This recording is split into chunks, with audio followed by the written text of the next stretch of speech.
রাজধানীর উত্তরার milestone school and কলেজে বাংলাদেশ বিমান বাহিনীর একটি প্রশিক্ষণ বিমান বিধ্বস্তের ঘটনায় স্কুলটির শিক্ষিকা মেহেরিন চৌধুরীর দৃঢ় উপস্থিতি ও দ্রুত সিদ্ধান্তে প্রায় নিশ্চিত মৃত্যুর হাত থেকে রক্ষা পেয়েছেন অন্তত ২০ জন শিক্ষার্থী। তবে শেষ পর্যন্ত তিনি নিজেই আর বেঁচে ফিরতে পারলেন না। ৪৬ বছর বয়সী মেহেরিন জাতীয় বার্ন অ্যান্ড প্লাস্টিক সার্জারি ইনস্টিটিউটে চিকিৎসাধীন অবস্থায় মারা গেছেন। জানা যায় তিনি শতভাগ দগ্ধ হয়েছিলেন। বার্ন ইনস্টিটিউটের একটি সূত্র এ তথ্য নিশ্চিত করেছেন। রাত 10:30টার পর তার মৃত্যুর খবর সামাজিক যোগাযোগ মাধ্যমে ছড়িয়ে পড়ে।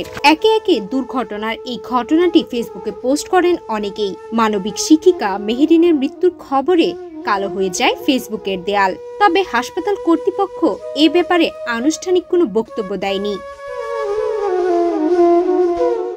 সোমবার ২১ জুলাই দুপুরে ঘটে যাওয়া মর্মান্তিক এই দুর্ঘটনায় এখন পর্যন্ত ১৯ জন নিহত ও অন্তত শতাধিক দগ্ধ হয়েছেন।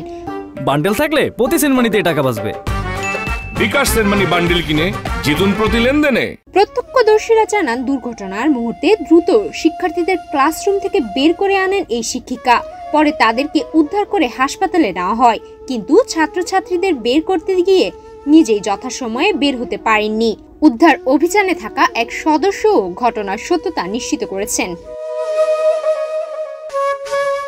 শিক্ষিকা মেহেরিনের উদ্ধার করা এমনই একজন ছাত্রী মেহেরিন। তার বাবা সুমন নিশ্চিত করে বলেন, শিক্ষিকা অনেক ভালো ছিল। সেনাবাহিনী আমাদের বলেছে শিক্ষিকার জন্য অন্তত ২০ জন শিক্ষার্থী বেঁচে গেছে।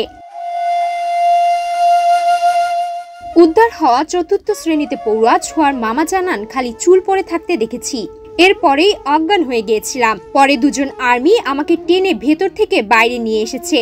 পরে আবার এসে ২ ঘন্টা খুঁজেছি, কিন্তু পাইনি। পরে জানলাম এক ম্যাডাম নাকি ছোঁয়াকে বের হতে সাহায্য করেছে।